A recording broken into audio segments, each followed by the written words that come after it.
Bueno, mi intención ahora era mostrar, digamos, en tiempo real algunas de estas facilidades que tenemos para acceso de los datos.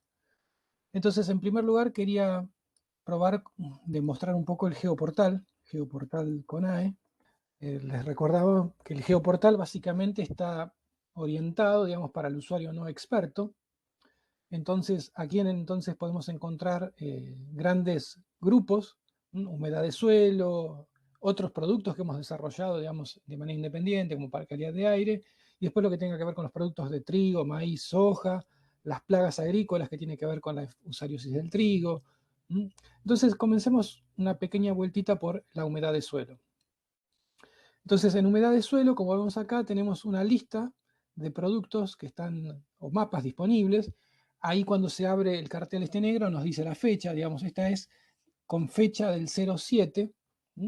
Este es el más reciente, después tenemos el producto del día 06, 05 y así la última semana.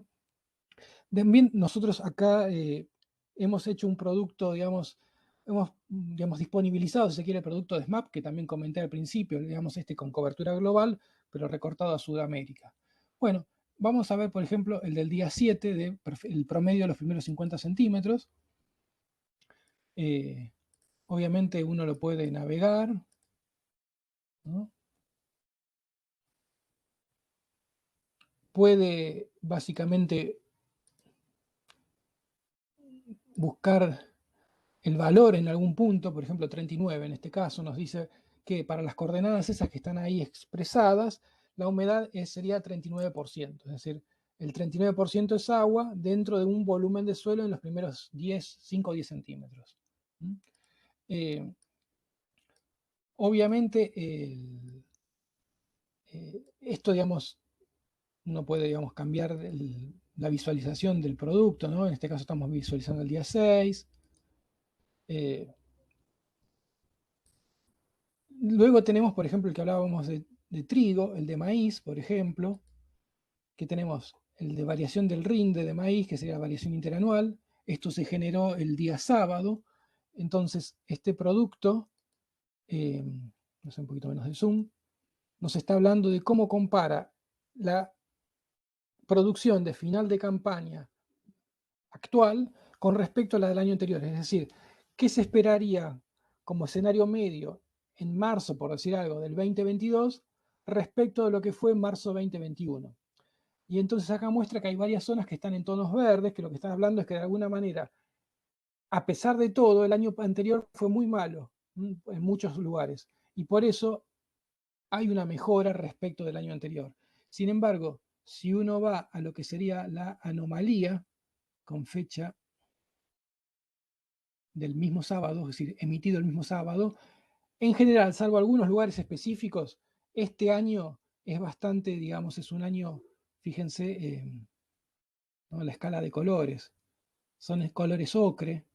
Es decir, si uno tomara un tono así medio amarillento, recién estaría en un valor similar.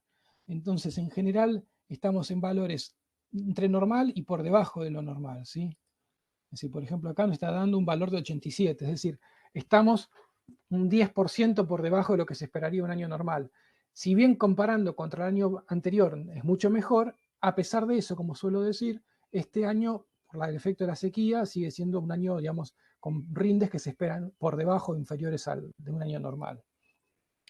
Entonces, por eso, digamos, y esto es lo bueno que tiene, ¿no? Este es un producto emitido este sábado para cómo compara, digamos, la producción media, escenario medio de fin de campaña con respecto a los promedios de los últimos 30 años. Bueno, compara como una situación en promedio, si es en la región, igual o peor que en el promedio de los últimos 30 años. Sí, si se compara, como decíamos recién, contra el año anterior, en general es un poco, o en bastantes lugares, bastante mejor. No en todos, ¿sí? No en todos, pero en varios lugares es bastante mejor. Pero también es lo que, teniendo en cuenta esto, es bastante mejor porque el año anterior fue muy malo. Y cómo lo confirmamos con que los valores normales que se esperan para este año son inferiores al promedio de los últimos 30 o a la media de los últimos 30 años. Eh, bueno, después tenemos, como decíamos acá también, la situación para trigo.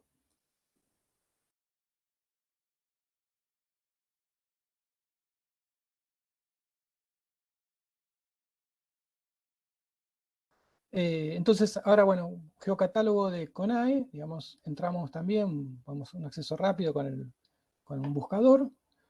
Y bueno, acá también tenemos disponibles los productos, como yo les decía anteriormente, por ejemplo, de SAOCOM, de humedad de suelo. Entonces uno aquí puede, justamente, no hice ninguna selección, básicamente me da los últimos productos disponibles, por ejemplo, el procesado del día o emitido el día 7 de noviembre. Si cliqueo sobre ese producto, bueno, me da la información, digamos, adicional, digamos, eh, la información, digamos, el área de interés que cubre, es decir, todos los metadatos están descritos acá en esta página. Este es el link de descarga, ¿sí? Entonces, obviamente yo soy un usuario, digamos, de CONAE, me permite, digamos, descargarlo. Para los que no, le va a abrir una ventana que va a decir, bueno, tiene que ser un usuario, si es usuario, regístrese, acepto los términos y condiciones, y ya ahí me habilita para hacer la descarga local. Entonces, ese producto que yo estaba visualizándolo ahí, ¿ven? Se ve como un producto, como un zip, y básicamente yo después me lo descargo localmente para seguir trabajando. También tengo el acceso a la documentación, ¿sí? Básicamente esto es un documento que explica buena parte de lo que estuvimos charlando hoy a la tarde, ¿sí? Una serie, digamos, y después los atributos, el rango, la resolución espacial, etc.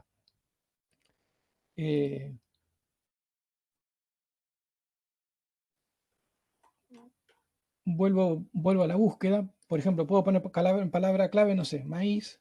A ver sin acento si lo toma. No, ahí el acento. Entonces, anomalía de maíz. Vamos a buscar en general maíz.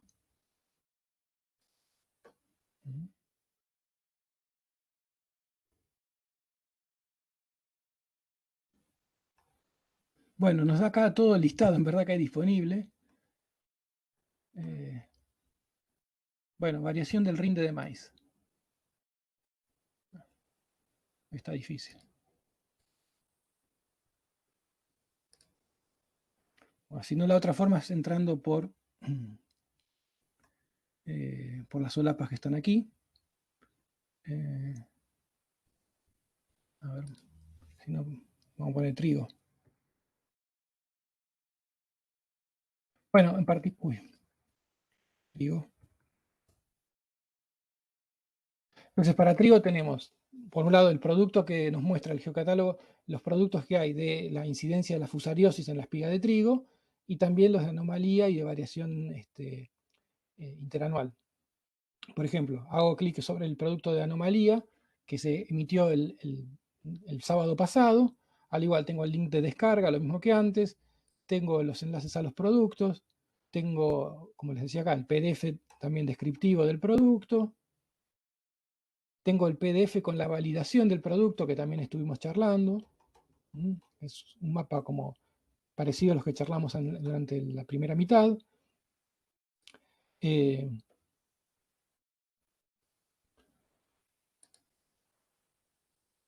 Bueno, y entonces, en general, digamos que el geocatálogo lo que nos va a permitir es, como les decía, buscar, digamos, por palabra clave, por área, por productos. Acá tenemos directamente ya algunos enlaces rápidos.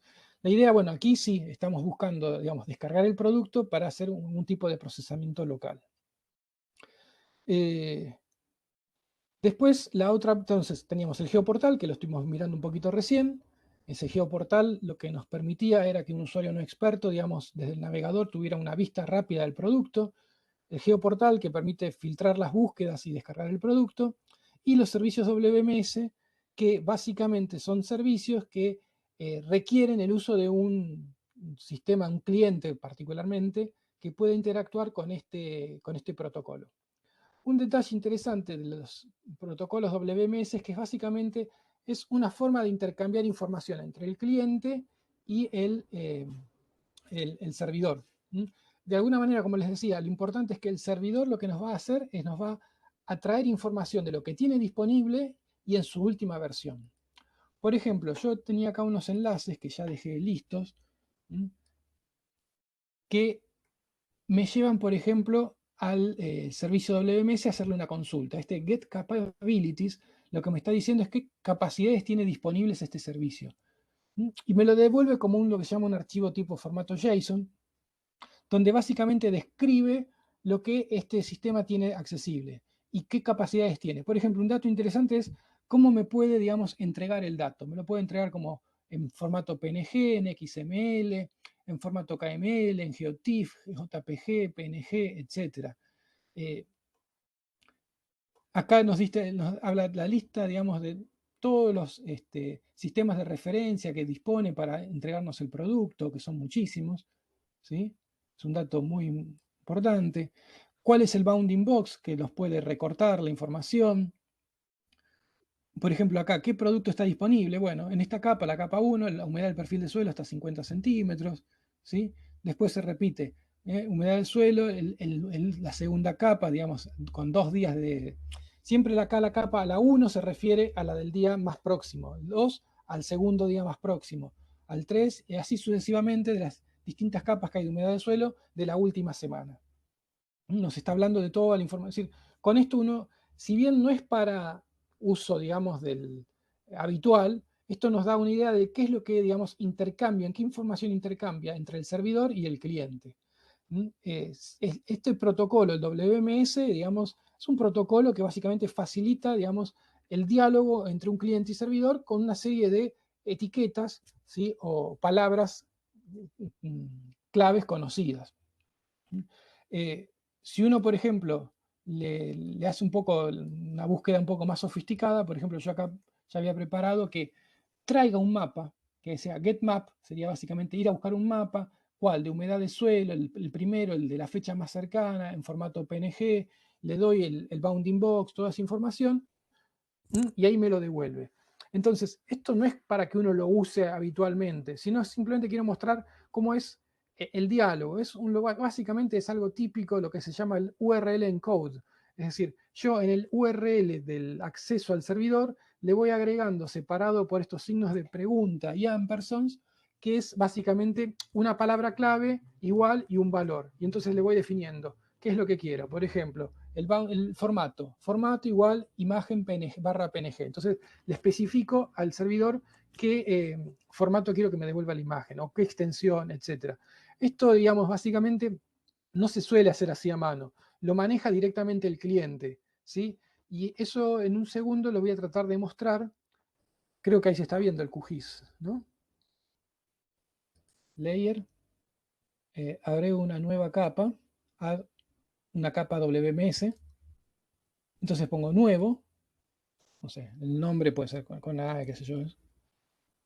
Traigo el URL, que lo tenían en, en esta página de CONAE, copio el link y lo pego acá. Le doy OK y conecto. Entonces ahí al conectar, básicamente como les decía, me trae los, digamos, distintos mapas o capas disponibles numerados del 1 al 7, como les decía, el 1 es el más cercano en el tiempo, el 7 es el más lejano y siempre se van, como se suele decir, roleando estos números, es decir, siempre el 1 termina siendo la fecha más próxima en el tiempo al día de hoy, el 2 el segundo más próximo y así sucesivamente. Entonces, le doy ahí sobre ese, pico sobre ese el primero, le pongo add, cierro,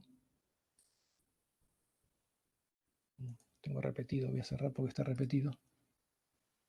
Ok, entonces, de esta manera yo lo que hice fue, agregué una capa a mi proyecto que en verdad no está localmente, la estoy trayendo en tiempo real, la última disponible, eh, y la estoy sumando. Por ejemplo, le puedo agregar de otro servidor que yo tengo acá ya preparado, agrego otra capa WMS, que es, nosotros tenemos un instituto que se llama Instituto Geográfico Nacional, que es el que se encarga de, básicamente, de la cartografía oficial.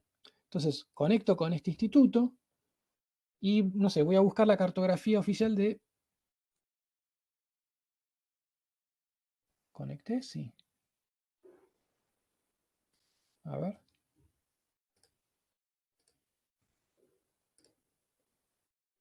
No me, ¿por qué no me deja escribir? Bueno, voy de memoria, creo que es la capa 100 y algo. la capa de departamentos. A ver si me permite agregar. Ahí agregó. Entonces, he traído dos capas. Una que es la capa que está en CONAE, con la información esta de la capa de humedad del suelo en los primeros 50 centímetros, que le superpongo la capa de información, digamos, departamental o municipal, para tener una ubicación, digamos, de cómo está evolucionando esa humedad en distintos sitios que pueden ser de interés, digamos, en las 5 provincias estas que estamos considerando. Es decir, lo que tiene de bueno es que hice este proyecto mínimo, pero lo hice sin tener ninguna información local. Es todo, digamos, que estoy accediendo a los servidores oficiales de cada uno de los productos de que estamos interesados. Servidor oficial con la cartografía y el servidor que tiene el producto más actualizado con el promedio de humedad en los primeros 50 centímetros. Entonces, esto, digamos, creo que tiene mucho valor. No es tan, digamos, encima, no es tan difícil de usar. Creo que una vez que uno se acostumbra y ya tiene como precargadas las capas, puede armar proyectos que son realmente interesantes en muy poco tiempo, digamos, puede hacer consultas muy rápidas. Entonces, realmente uno puede consultar la información enseguida, ¿sí? Con todo lo que hay disponible. ¿No? Esto, por ejemplo, acá uno puede consultar la humedad tranquilamente. No sé qué está obteniendo en este caso, un valor de 39, por decir algo. O acá, en las zonas más secas, estamos obteniendo valor de 19. Es decir, uno puede, digamos, ya ubicarse por ahí con el departamento y tener una vista rápida de cómo está la humedad en ese lugar. Entonces, esto me parece interesante como ver el uso concreto de los protocolos WMS de la OEGC. Un detalle más que quiero mostrarles es, voy a cerrar un cachito estos productos. Me interesa ahora mostrar un uso también interesante, pero de los productos que han sido descargados. Yo tengo predescargados acá para mostrar, para compartir en este entrenamiento que estamos haciendo, algunos productos justamente de humedad de suelo de los últimos días de octubre. Entonces yo ingreso, digamos, básicamente por esta ventana. Por ejemplo, estoy entrando en mi home, navego hasta donde yo tengo guardados los productos que ya me descargué. Bueno, y entonces aquí voy a agregar un conjunto de productos. Es decir, los productos cuando se descargan son en formato, vienen comprimidos, en zip, porque vienen GeoTIFF, metadatos, la miniatura o Quick Look en PNG, viene toda esa información. Hay algunos que ya los descomprimí. Por ejemplo, este que está aquí, que ya está en TIFF. Voy a seleccionar ese. Presiono Control. Así voy seleccionando varios productos simultáneamente. Control y clic sobre el que me interesa. Entonces, selecciono estos 4 para empezar. Y le pongo con el botón derecho agregar las capas seleccionadas al proyecto. ¿Sí? Entonces, ahora cargué 4 capas. ¿Por qué agregué estas 4 capas que estaban, digamos, acá del 25, 24, 23 y 20 de octubre de este año? Quería mostrar una herramienta que creo que es muy útil. Estas capas lo que tienen de interesante es que son capas que están siempre con el mismo bounding box. Es decir, uno puede armar una pila de imágenes de humedad de suelo. Y entonces puede tranquilamente ver cómo ha evolucionado en los siguientes días o en los días cercanos, cómo ha evolucionado en algún lugar. Por ejemplo, tranquilamente uno podría sumarle acá, de nuevo, si quiere ubicarse espacialmente, agrego la capa WMS de departamentos, tranquilamente, ¿no? Para ubicarme. Entonces me ubico con la información WMS de los departamentos y no sé, me interesan esos 4 días, quiero ver una evolución temporal en algún departamento en particular. Entonces es muy interesante porque el QGIS tiene un plugin que se llama Value Tool, que acá lo tengo. Este plugin básicamente uno busca como Value Tool acá en el search. Obviamente va a aparecer lo mismo. El Value Tool es un plugin que uno puede agregar y que tiene de interesante, que permite justamente levantar gráficos de la evolución temporal en un dado píxel de básicamente del valor en ese píxel que tiene el raster. Es un plugin, es bastante fácil de encontrar, está en el repositorio oficial, no hay ningún problema, yo lo tenía precargado por las dudas, no creo que tenga ninguna dificultad, simplemente recordar que se llama Value Tool. Y entonces, con esta herramienta, digamos, o este plugin, uno lo que puede hacer es básicamente, con este botoncito que es como de información, puede clicar en un lugar, ¿sí? Y nos va dando la información, bueno, de hecho moviendo solamente el mouse, ya nos va dando la tabla de valores, ¿sí? Se fijan, por ejemplo, 30, 30, 30, 29, ¿sí? O 20, 20, 21. Se puede 39, 40, 20, 20, 38. Nos da la tabla de valores. Un detalle interesante es que ahora están los voy a ordenar, voy a hacer lo siguiente, los voy a reordenar porque están ordenados en fecha al revés, ¿sí? Fíjense que me aparece acá en la tabla primero el 25, el 24, el 23, el 20. Voy a hacer lo siguiente, los voy a apagar momentáneamente y los voy a reordenar. Voy a poner el 25 abajo de todo, o si no subo el 20, que es lo mismo. Vamos.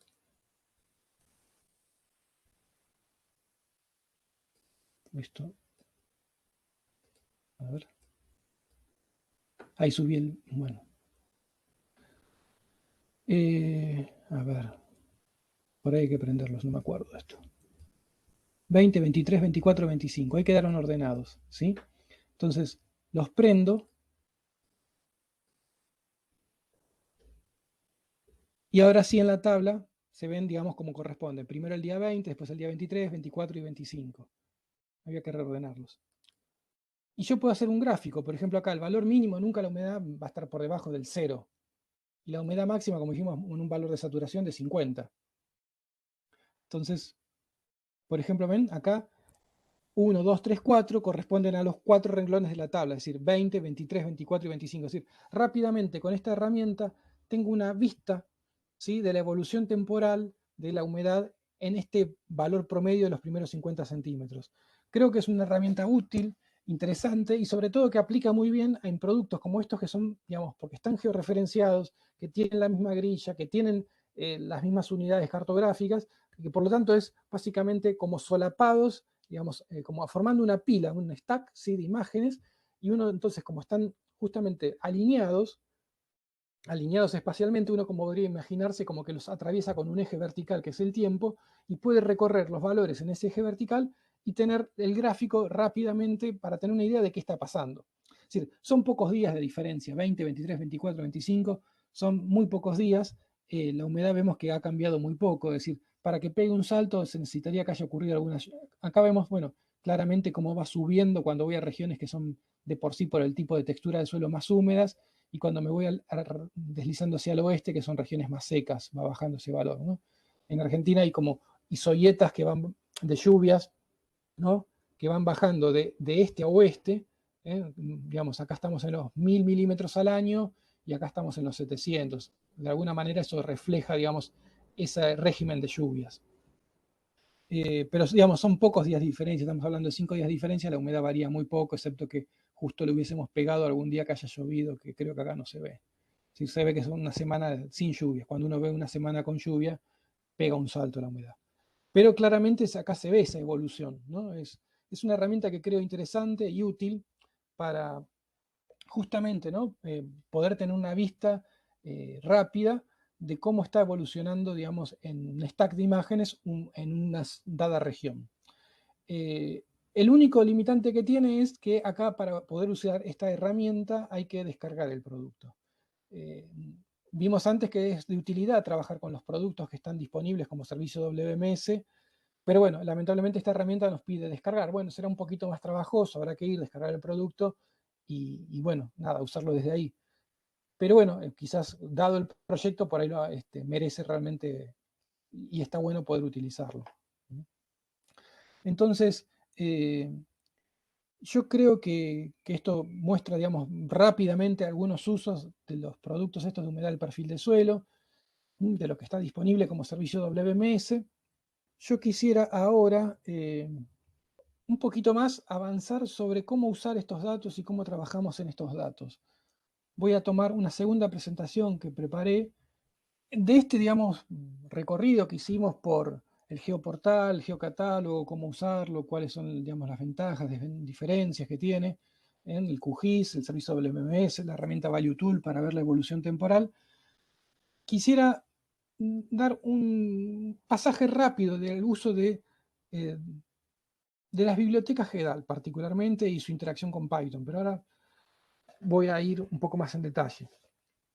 El tema es el siguiente. Yo recién les estaba contando, miren, tenemos la herramienta esta Value Tool que es muy apta o muy adecuada para cuando tengo como una pila de productos que tienen la misma grilla, están obviamente en el mismo sistema de referencia, que están, digamos, comparten las mismas unidades cartográficas, es decir, están básicamente alineados. Entonces yo puedo recorrerlo verticalmente, ¿sí? Como si fuera una dimensión temporal. Tengo 2D, que es el espacio en el cual estoy, digamos, obteniendo la información de cada día, y una dimensión vertical que imagino como la dimensión del tiempo. Entonces, estas ideas, ¿no?, de tener la posibilidad de estudiar productos que tienen estas características o preparar productos con estas características, llevó a lo que ahora está, digamos, cada vez más presente, que se llaman los datos listos para ser analizados, para el análisis. Es decir, muy en línea con lo que hablábamos antes, no solo pensemos en usuarios expertos con experiencia en teledetección, sistemas de información geográfica, sino también podemos pensar en usuarios que son básicamente especialistas en otras áreas, pero que la información, digamos, de teledetección, la información espacial, les es de mucha utilidad para la toma de decisiones, para conocer, digamos, estados de situación que de otra manera por ahí no lo tienen tan simplemente.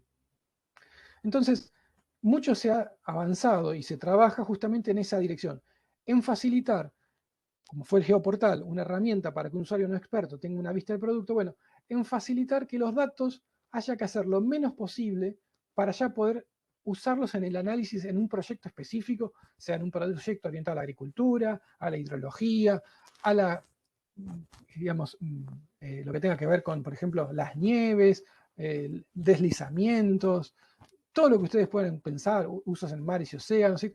Tratar de ya tener productos que sean de fácil, digamos, uso, que puedan ser de utilidad para un usuario que por ahí no necesita o no puede a veces a dedicarle demasiado tiempo, no tiene la experiencia, no tiene el software, las capacidades inclusive de cálculo y de procesamiento que a veces se requieren para trabajar con estos datos. Por ejemplo, los datos de censado de teledetección con radar de apertura sintética, que son datos que realmente son muy grandes, muy voluminosos y en general requieren, digamos, de mucho tiempo de descarga, como veíamos, y mucho poder de procesamiento.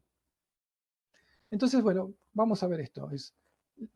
¿Qué son los datos listos para usar? Que es un poco lo que estamos charlando hasta ahora, de alguna manera, tangencialmente lo estamos charlando, pero estamos acercándonos al concepto. ¿Cómo esto se puede interfazar con las bibliotecas GEDAL? Y cómo con herramientas de Python uno puede desarrollar básicamente programas que puedan hacer scripts que nos den ayuda en casos concretos. Entonces, acá lo muestro con azul, digamos, como una imagen, digamos, representativa de la disponibilidad de agua. En el año, estas imágenes, como está ya escrito ahí abajo en el pie de la figura, abarcan desde noviembre de 2017, la misma área de siempre, noviembre de 2017 a febrero de 2018. Son imágenes cada 15 días. Es decir, noviembre de 2000, primer quincena de 2017, en verdad serían los primeros días de noviembre de 2017, 1, 2 o 3, depende de lo que estaba accesible en ese momento. Por decir algo, podríamos decir 1 de noviembre, 15 de noviembre, 1 de diciembre, 15 de diciembre, 1 de enero, 15 de enero, 1 de febrero y 15 de febrero. Ese periodo, ese verano, digamos, acá en Argentina, fue un verano que mostró unas condiciones de tiempo muy seco. Y es un poco lo que se ve acá. En noviembre arrancamos, en las primeras quincenas de noviembre, con un mapa muy azul, digamos, con tonos de azul bastante profundo. Y fíjense, en la segunda quincena ya de febrero, terminamos con colores celestes pálidos. Es decir, visualmente estamos viendo, acá esto es una serie de tiempo con imágenes 2D que ya visualmente nos están hablando de que la región en ese periodo, ese verano, se secó. Es decir, la humedad en esos primeros 50 centímetros decayó fuertemente. Entonces, vemos que acá tenemos estas imágenes que están colineadas de alguna manera. Entonces nos interesaría también poder decir, bueno, ¿y si yo puedo hacer una herramienta que pongo las coordenadas y me muestra el grafiquito de cómo evolucionó ese píxel en función del tiempo? ¿No sería interesante? Bueno, eso puede ser una herramienta poderosa, por ahí rápida para alguna persona que lo necesita consultar en alguna localidad en particular. ¿Hay herramientas parecidas? Sí, pero bueno, veamos esto como un ejemplo de un caso de estudio, ¿no? Es decir, tengo estas imágenes que están coalineadas, tienen todas las características de una serie de tiempo, vemos que pasan estas cosas interesantes, vemos que hay una herramienta que se llama Value Tool, porque está para QGIS, pero por ahí, digamos, yo lo puedo de alguna manera pensar que esto se puede automatizar para algún caso particular. Entonces, estamos hablando de estas situaciones, que son datos listos para usar, datos que básicamente son series de tiempo, como las que veíamos recién, que están apiladas, que están georreferenciadas y que están listas como para usar para un usuario que las necesite sin demasiado procesamiento. Es decir, ¿cuál es la idea? Básicamente, cuando uno a veces tiene imágenes ópticas, bueno, podrá y tienen que hacer tareas como de corregistración, de sampleo, las correcciones atmosféricas, transformaciones en valores geofísicos. Es decir, la idea es que esta serie de tiempo tenga una característica que se usa en la palabra en inglés, que no hay una traducción directa en castellano, seamless, que quiere decir sin costura. Es decir, que no haya saltos en los valores de la variable por cuestiones espurias. Si la variable cambia es porque en la naturaleza está pasando ese cambio. Entonces, uno tiene que de alguna manera hacer una serie de correcciones, a veces geométricas, a veces tengan que ver con correcciones y transformaciones que son asociadas hacia los valores geofísicos, calibraciones, etcétera. Pero la idea es que pueda tener un stack de imágenes, como el que les mostraba recién, ya disponibles para usar. Ahora bien, cuando yo considero estos stacks de imágenes, en verdad no puedo separar el stack de imágenes del propósito. Es decir, es cierto que básicamente uno quiere minimizar la cantidad de, digamos, procesamiento adicional, porque siempre en el resampleo se pierde información. Entonces, si voy a tener que hacer estas transformaciones, de alguna manera los voy a hacer teniendo en cuenta el fin, el propósito que busco, ¿sí? Y entonces, finalmente los datos listos para usar, o los ARD, Analysis Ready Data, tienen que ver con esto. Es decir, no se puede sacar, digamos, no se pueden considerar como por fuera de que están destinados a cumplir un cierto propósito, son para un cierto fin. Es decir, cumplen un requisito de procesamientos mínimos necesarios para organizar los datos, para facilitar la tarea del usuario, pero eso que se hace previamente, digamos, de alguna manera, es para llegar a un tipo de análisis en particular, sea para estudiar, como este que estamos viendo ahora, humedad, sea para estudiar, no sé, índice, como puede ser NDVI, sea el motivo que fuere, pero, digamos, no se puede, digamos, finalmente separar el destino de la aplicación. Y este ejemplo básicamente lo que muestra es lo que les decía recién. Uno puede pensar que tiene un stack de imágenes como si fuera, ¿no? Un eje vertical, o en este caso está representado horizontalmente una línea de tiempo, y para cada línea de tiempo lo que tiene es, o cada punto en el tiempo tiene una imagen 2D puede ser una sola imagen 2D si fuera una sola banda, si una banda, no sé, pancromática, o una banda como la que tenemos nosotros de humedad de suelo, al fin y al cabo, humedad de suelo en promedio 50 centímetros, o puedo pensar que hay varias capas. Para una dada fecha tengo los valores de humedad en las distintas capas, ¿sí? Y entonces básicamente puedo elegir el momento, la fecha, y en cada fecha elijo una coordenada XY, y dentro de esa coordenada XY yo voy a elegir una banda que básicamente puede ser una capa de humedad de suelo de distinta profundidad, puede ser una capa de un color diferente, ¿sí? Etcétera. Pero bueno, la idea es básicamente esta, ¿no? Que las imágenes tienen que estar ahí, lo que se refuerza es esto, la grilla, que tiene que estar alineada, tiene que tener una georreferenciación, ¿sí? Que justamente es fundamental para poder hacer esta, digamos, idea como que yo enlazo con un eje vertical que me representa el tiempo, el mismo píxel. La idea básicamente atrás de esto es que si yo ya tengo estos pilas de imágenes preparadas, yo lo puedo tener, digamos, como se suele decir, en una nube, ¿sí? O en un sistema local, pero después hay una infraestructura básicamente que lo que hace es una interfase, si se quiere, entre el dato, que se llama cubos de datos, básicamente, y el usuario, que básicamente está requiriendo información en particular de alguna zona.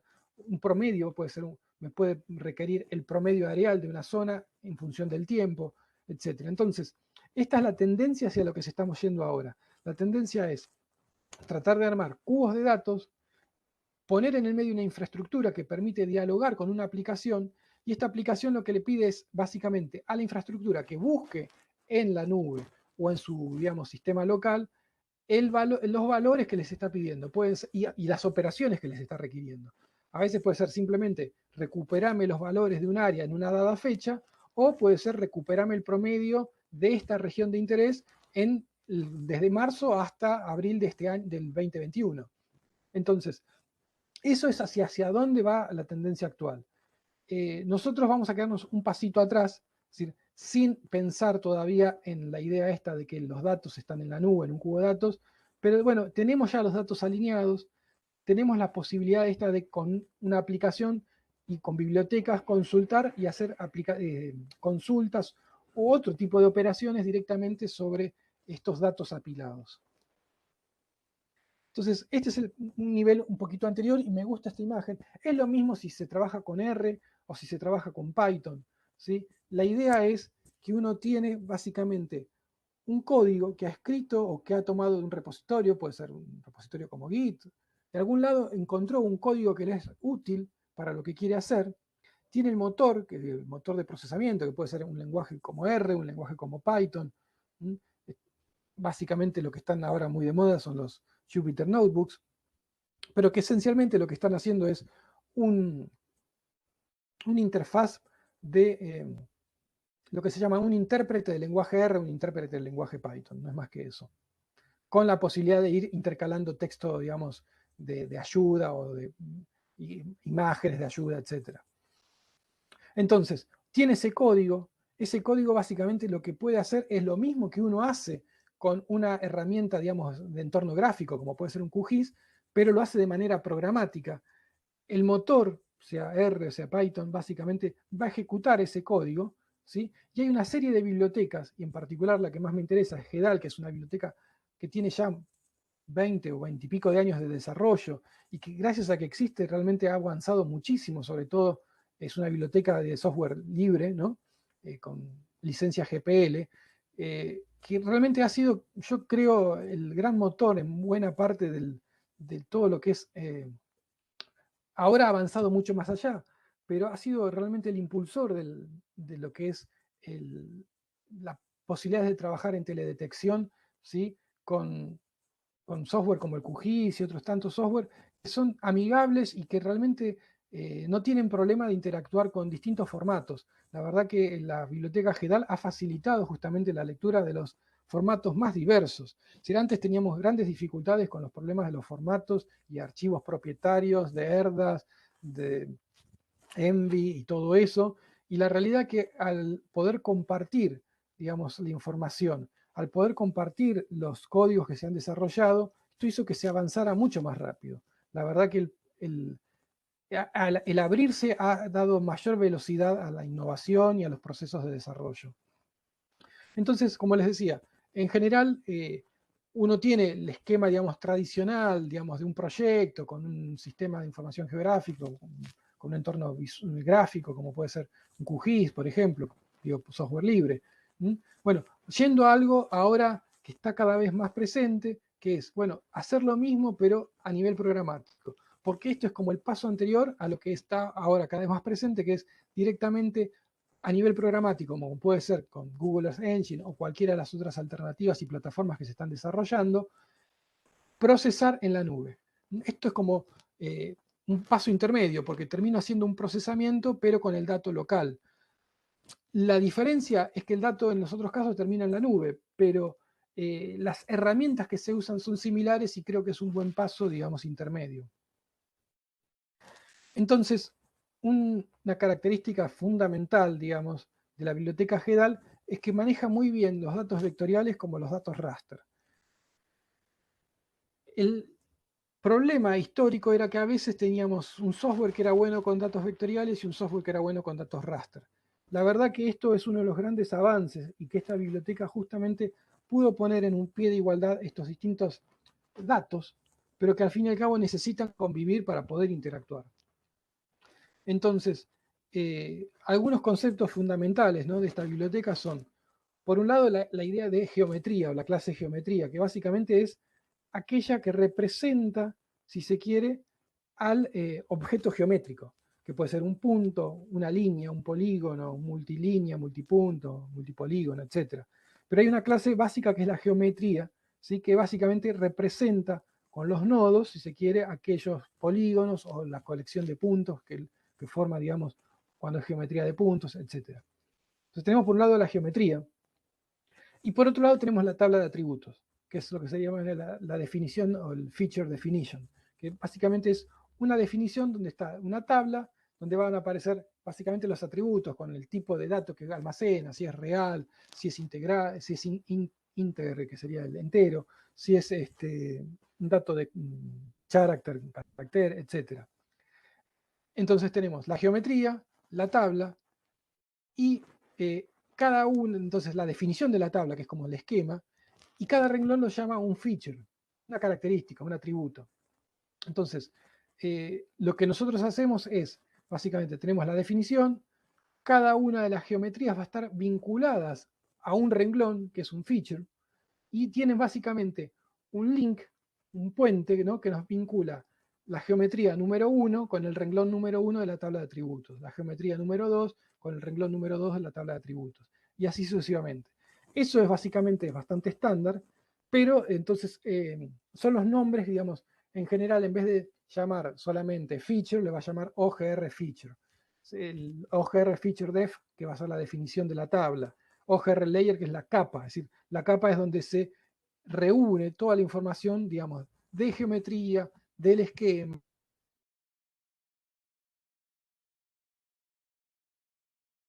Puede contener varias capas. Puede haber un dataset que tiene una sola capa o puede haber un dataset que contiene muchas capas. No es raro que el dataset tenga lo mismo que sea igual a la capa, una sola capa.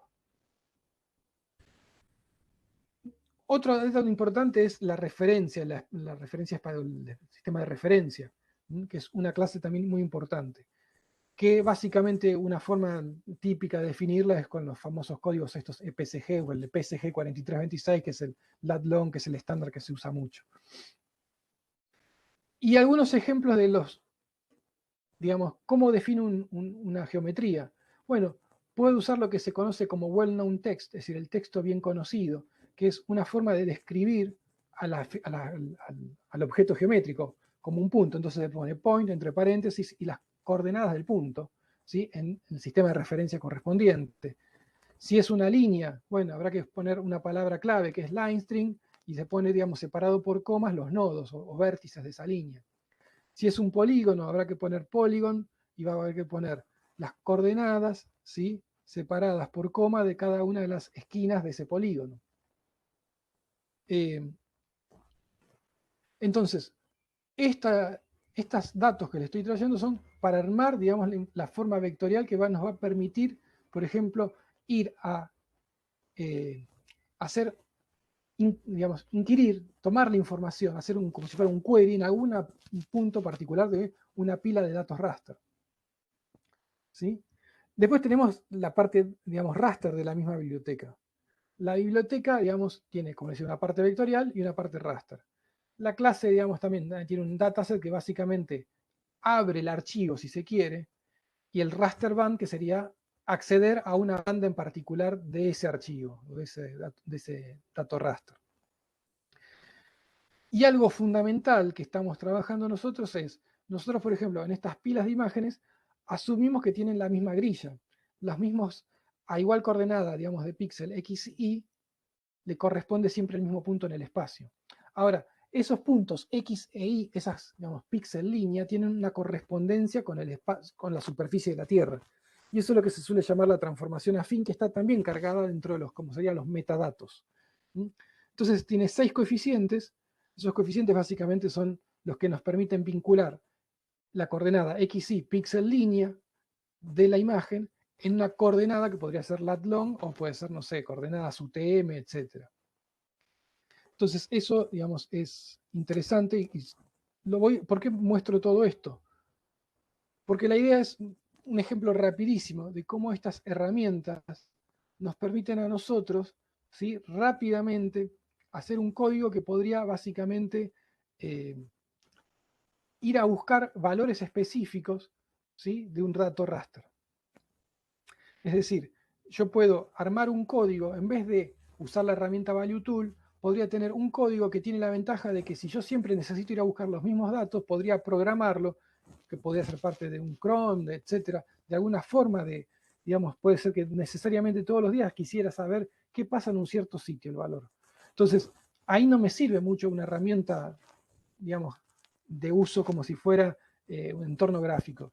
Si sé siempre que voy a ir todos los días a buscar el mismo valor de información, el mismo valor en las mismas coordenadas, me conviene tener un programa que se pueda ejecutar, digamos, con algún tipo de administrador de tareas que se ejecute todos los días a la misma hora y que me guarde eso, el valor, en algún lugar que a mí me interesa, o que me lo mande un correo, o que me lo suba un reporte, etc. Entonces, este tipo de aplicaciones que son cada vez más frecuentes necesitan cada vez más del uso de combinar, ¿sí?, herramientas de programación, bibliotecas geoespaciales, ¿sí?, y entender también cómo se guarda la información geoespacial, cómo se opera con información geoespacial, todos estos conceptos que son muchos, pero se terminan integrando en este programa. Entonces, esto, digamos, ya que estoy, este mismo código, yo lo dejé si uno va a GitHub,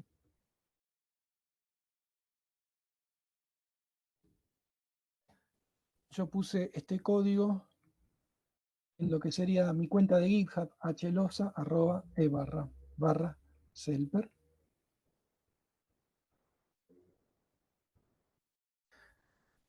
Ahí dejé acá 3 scripts. El que estoy contando ahora, que es básicamente esto, pone una serie de puntos, fijamos una serie de puntos para interrogar en esos puntos a un mapa. El,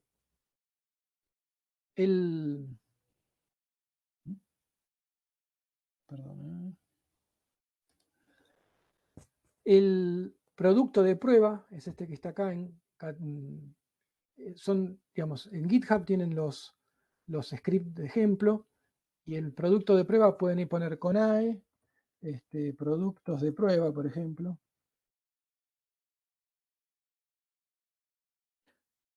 Productos de prueba. A ver si era este. Ir a productos de prueba Saucom. Sí, acá está. Bueno, hay una serie de productos de prueba.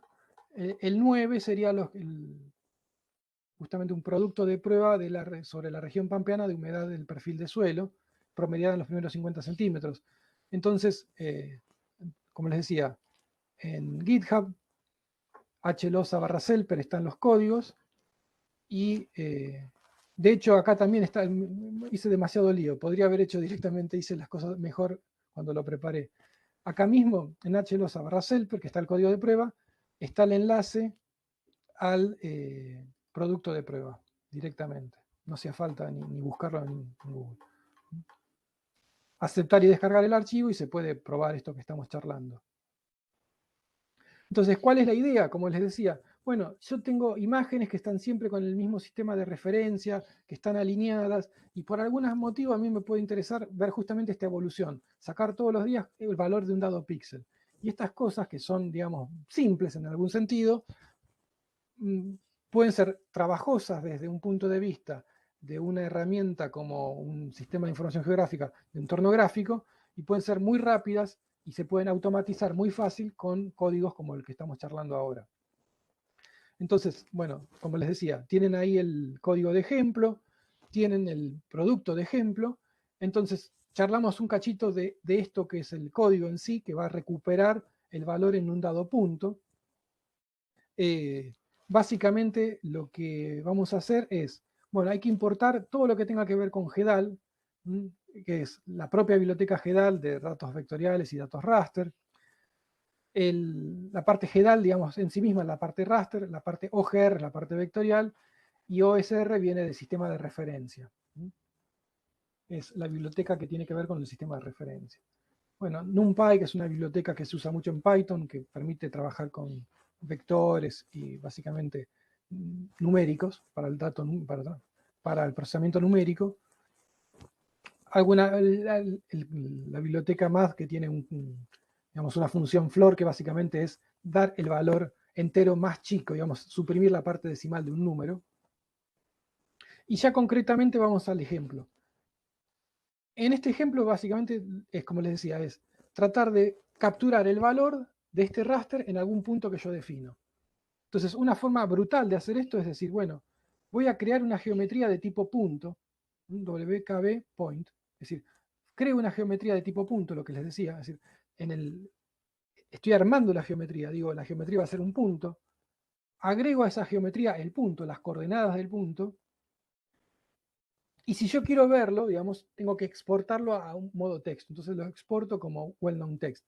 Pero acá, en la segunda línea, ya automáticamente que dice add point, ya ahí quedó guardado el punto sobre el cual uno puede hacer la consulta. Una manera alternativa de hacer una consulta sobre un punto es escribir, como veíamos recién, el well-known text, point, paréntesis, coordenada, longitud, coma, latitud, cierro paréntesis. Ese texto, después, al paso siguiente, creo la geometría a partir del well-known text, ¿sí? Y ya automáticamente en esa línea está guardada la geometría. Si después quiero sacar las coordenadas x e y, bueno, tengo que sacar getx, getY, básicamente me da la información que está almacenada, pero el punto como elemento geométrico ya se creó en el momento que dije crear geometría desde el well-known text. Entonces, dos maneras alternativas, cualquiera de las dos sirve. Agregar un punto entre paréntesis longitud, latitud, o crear un punto de la cadena de caracteres que describe el punto como lo que se considera un WKT, un well-known text. Después tengo que, obviamente, agregar un sistema de referencia. El ejemplo típico es el de lat-long, el PSG 4326. Una vez que tengo la geometría, tengo que crear también la capa. Acuérdense que la capa me va a guardar todo. Me va a guardar la geometría, la tabla de atributos y el atributo. Entonces, voy a hacer una capa en memoria, ¿sí? Que básicamente esa capa va a tener puntos y que va a tener puntos definidos. Estas tres líneas iniciales que dice crear memoria, básicamente, toman el driver, lo que va a ser la capacidad, digamos, de generar esa capa en memoria, y lo que definen es que la capa lo que va a tener va a ser puntos. Por eso, digamos, define el tipo de dato, que geometría que va a guardar, que es de punto. Uno podría definir que guarde polígonos o que esta capa guarde líneas. Entonces tenemos la geometría, tenemos la capa que nos va a poder contener, ¿sí?, a esa geometría. Lo que necesitamos es definir la tabla de atributos, que es lo que se hace a continuación, field def n, que básicamente definimos la tabla de atributos con una sola columna, que va a ser ID, por decir algo, y creamos esa tabla de atributos. Y después, al paso siguiente, es como empezar a poblar esa tabla de atributos. Entonces, ¿qué hacemos? Decimos, bueno, vinculamos la geometría que tiene el punto 1 con el feature que tiene ID 1, creamos todo eso, creamos ese feature, y cuando uno pone feature none, básicamente lo que hace es como, se necesita, digamos, crear y destruir, porque si no empieza a juntar típicamente basura, esto, y se empieza a hacer una bola de nieve que empieza a guardar mucha memoria innecesariamente. Lo mismo que podíamos haber hecho con el punto 2, es decir, el punto 2 que lo creamos con el well-known text, tranquilamente se puede también crear el feature, guardar en memoria. Bien, entonces, una vez que tenemos la capa,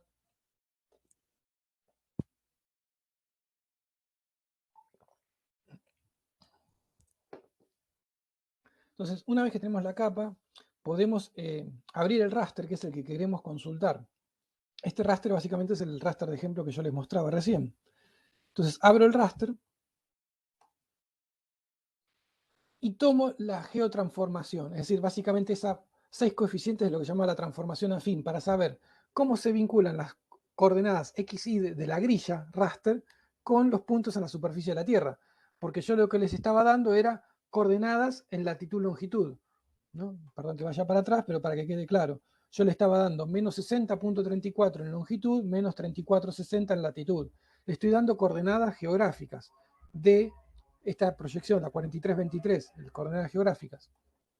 Entonces, yo lo que necesito es poder transformar, en verdad, ahora de manera inversa, de esas coordenadas geográficas a los valores de píxel y línea del raster para poder recuperar el valor que tiene ahí el raster.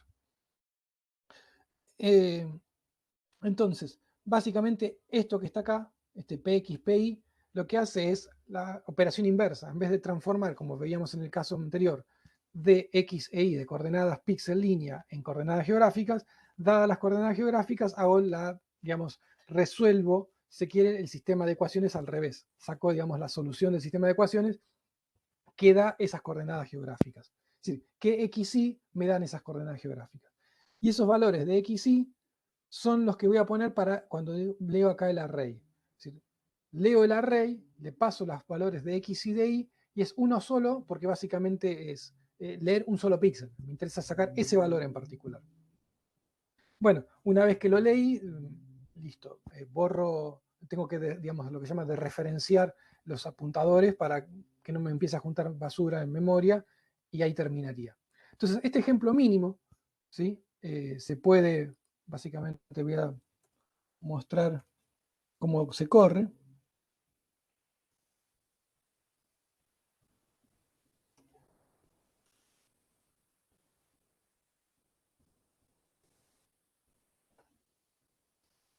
No, no es nada del otro mundo, simplemente lo que les muestro es eh, este código que acabamos de leer, que está ahí también en GitHub, es para Python 3. Entonces, si yo tengo un intérprete de Python 3, lo pongo aquí y lo ejecuto. Y entonces me dice, bueno, leí el punto 6034 menos 346 de menos 60 longitud, latitud. En verdad yo acá hice los dos, el que tenía dado como punto, como digamos, par de coordenadas o como well-known text. Y bueno, y el valor que recupero es 38 o 24. Entonces, que tiene varias líneas, pero bueno, lo que nos permite rápidamente es básicamente recuperar información interesante sobre, digamos, si uno sabe que el producto siempre sale con la misma grilla, siempre sale con la misma, digamos, que están alineados, este tipo de herramientas son poderosas porque yo puedo realmente armar reportes que me pueden ser de interés. Dentro de los ejemplos también está, voy a mostrar un equivalente al value tool.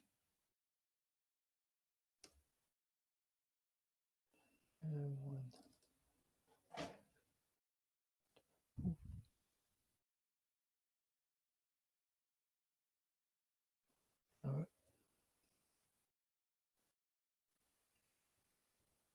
a ver.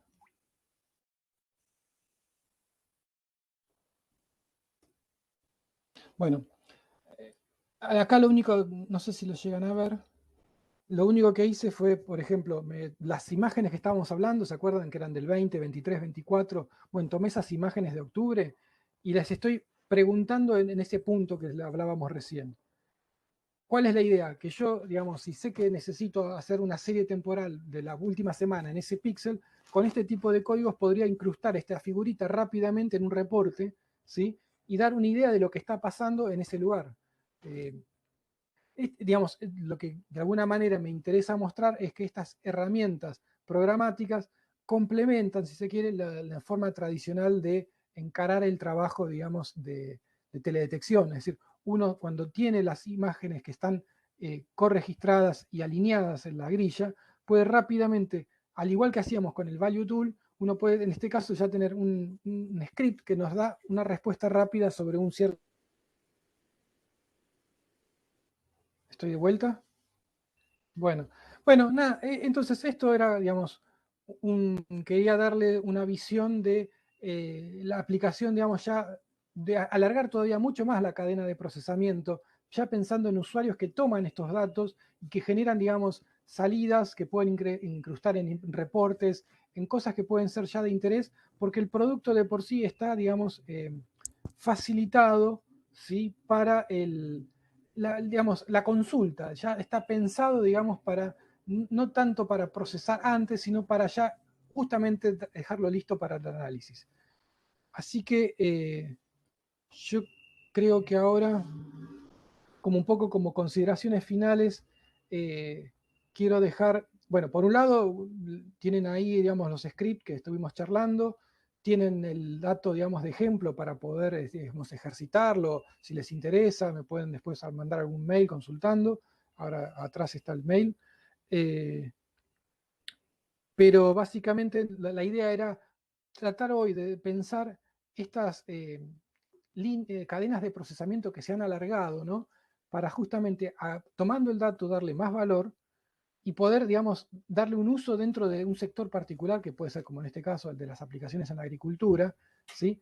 Pero también donde el usuario realmente forma parte de esa cadena de valor, porque toma el dato y empieza a seguir procesando y le agrega modelos o le agrega información de interés o lo usa para armar sus reportes de sus temas de proyectos de interés, ¿sí? Entonces, la idea es justamente mostrar cómo cuando uno empieza a trabajar en aplicaciones, el dato empieza a ganar más valor a medida que esta cadena de procesamiento se alarga.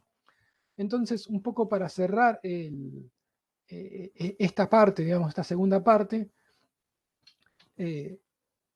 lo primero, bueno, como les decíamos al comienzo, ¿no? Cuando uno tiene los datos georreferenciados y alineados, permiten trabajarlo como estos cubos de datos, que la tendencia es a que estos cubos de datos estén, digamos, en la nube, y uno también de manera programática, como puede ser a través del Google Earth Engine o la plataforma EO de la ESA, ¿sí? Que es una plataforma que se está, digamos, empezando a abrir recientemente, u otras plataformas de explotación de datos que está trabajando la ESA, bueno, todas ellas están yendo en esta línea, ¿no? En que por vías programáticas uno pueda, de alguna manera, interactuar con datos que están semi listos para usar, pero digamos que ya uno está llegando, digamos, con un propósito particular. El caso particular que estamos analizando, la biblioteca, digamos, GEDAL, que es una biblioteca que ha sido consolidada por muchos años de trabajo y de desarrollo, creo que es una biblioteca que ha dado, la verdad, fortaleza a todo lo que es el área de teledetección.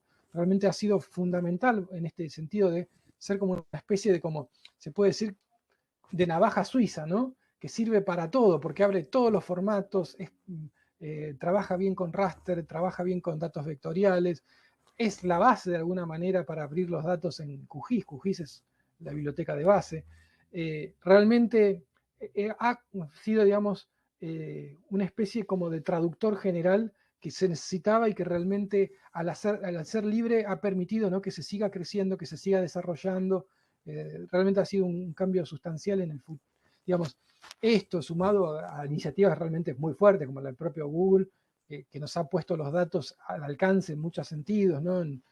Realmente ha sido los grandes cambios, o los promotores de los grandes cambios de estos últimos años. El procesamiento programático, lo que vemos recién, es totalmente adecuado y no solo adecuado, es ventajoso, ¿no?, para tareas que se repiten frecuentemente.